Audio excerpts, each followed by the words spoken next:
Hi, I'm Chef Ryan. Welcome back to the 7th. I'm done with 2020. Welcome back to the 7th episode of Cooking on Countertops. Today we're going to be cooking on our Sapien Stone 12mm porcelain. And we also have a wonderful guest chef coming in today from Collected Foods, Mr. George. Thank you, George, Ryan. nice to see you. Thanks for having us on. Are you saying goodbye too? Yeah, I'm talking to. Well, I don't know if I'll throw it in the ground. I may need that later in 2021. So today we'll be making shakshuka. Have you heard of shakshuka? I have not. Fantastic dish, North African dish with our rose harissa blend. Rose harissa has this wonderful pepperiness, some mint, some little rose petals. So let's get started. Hell yeah. So let's start by thinly slicing some of those onions. Chef Ryan, you want to do the honors? I mean, I'll give it a whirl. This is a fantastic countertop. You could actually cut right on this countertop. However, I love my knives. So it will dull your knives. So today we're just going to use this cutting. That works for us, it's okay. Why don't you grab some of that Allura olive oil? It's a fantastic olive oil from California. Drizzle some right in the pan. Give yourself about a good quarter cup. Don't be cheap with the olive oil. There you go, that's good. So go ahead and turn that pan on. We want to get a nice, good sear on these onions. Okay, do we want this on high or? Let's go about an 8. 8, okay. All right, we'll get this down here. We'll get our pan going. Today we're gonna be using some of our Invisa cookware pans. They're really nice because they're the anodized steel, and the inside of the pans, which we'll be able to show you in a little bit, has this nice honeycomb on it as well. This honeycomb pan has now become my new go-to pan. I use it for almost everything. Fantastic pan.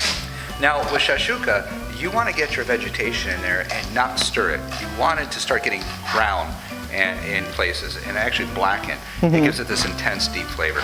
So let's throw that in there. Get these guys in here too. So these are just going to thinly slice just like the onions. Okay. So it'll all cook evenly and give a nice pretty dish in the end. Let's go ahead and grab that habanero. Okay. We're going to go ahead and chop this up. Yeah, you want to do it? Seed it? I guess. All right, so now that this thing isn't as hot as the Carolina Reaper pepper I ate last week. Wait, see all these? That was a mistake, by the way. See all these seeds? They're for you later.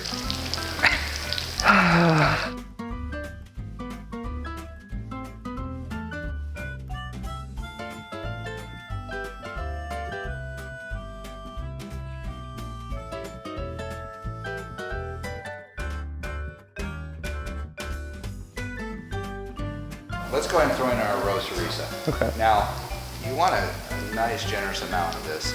It's going to be the core flavor to your dish. Okay, are we giving this a stir or leaving it again? Okay. Leave it alone. Let the char develop. Okay. And then we'll go ahead and give it a stir. Do you smell that? I wish everyone at home could smell what this smells like. So now that you're good, you can kind of see the vegetables are charring, the harissa's bloomed. Give it a little stir. See how it's transformed the olive oil? Yeah, it's a lot thicker now.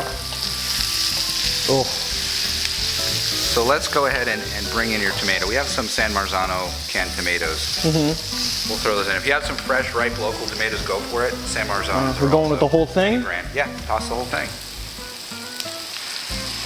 You notice these are whole tomatoes. So bring them right in. So this is North Africa. It's spread through the whole Middle East, but you're going to find this through diners now in the U.S., West Coast, and it's spreading across the United States. This is becoming more and more popular because it's an awesome dish and it's easy.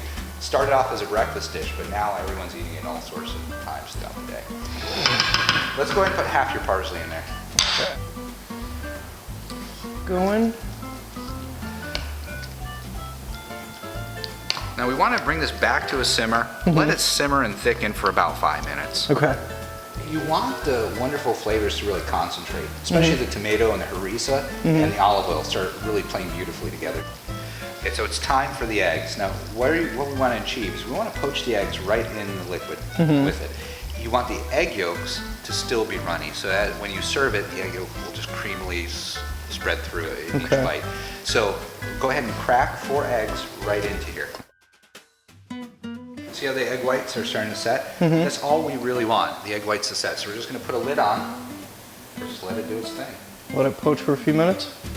Awesome. So now, poached to perfection. Let's go ahead and toss on your feta cheese and your olives, and we're ready to serve. Just get it in here? Yeah, and all over the top. And I know you're not an olive fan, but just wait. These are Moroccan salt cured olives. An egg, some shakshuka, right in your bowl. Wow. For the rest, we're just going to toss a little parsley on top. A little crusty bread. And there you go. Sop up the rest of your egg. Enjoy. We need to do this more often, George. So a huge thank you to George from Collected Foods for coming out, helping us make this North African dish, shakshuka, which I've got down packed by now. Sapien Stone for providing us with this awesome countertop, American Kitchen Craft Coblon cabinets. I hope you had fun. Had a great time. Thank you for having me. Thank you guys.